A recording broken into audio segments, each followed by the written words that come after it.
Paalala po sa mga pupunta na makikilahok sa prosesyon. Magdala ng sapat na tubig. Uminom palagi upang maiwasan ang dehydration. Magsuot ng komportabling damit. Inirerekomenda ang magaan at preskong kasuotan. Kung may iniindang karamdaman, at sa mga senior citizen, huwag na lamang po tayong sumama sa prosesyon.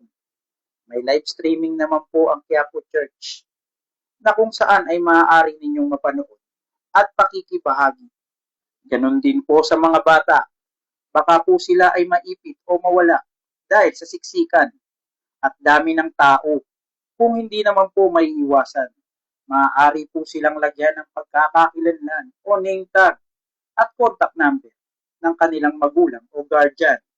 Iwasang magdala ng mahalagang bagay tulad ng mga alahas, gadgets, at mamahaling gamit.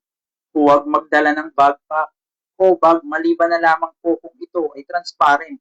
Manatiliin ang disiplina at kaayusan. Sumunod sa mga tagapangasiwa at iwasan ang pagtulak o anumang maaaring magdulot ng sakuna. Ingatan ang mga personal na gamit, panatilihin ang kabanalan ng okasyon, igalang ang sagrado at banal na gawain, iwasan ang ingay at anumang hindi angkop na asal. Kung may kahina-hinanang bagay o tao, agad po nating itong i-report sa ating mga kinauukulan.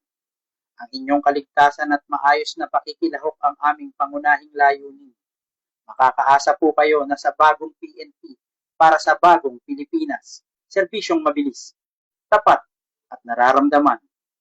Mula dito sa Manila Police District, ako si Police Staff Sergeant Lionel Morpon, alagad ng batas, tagataguyod ng Balitang Pulis.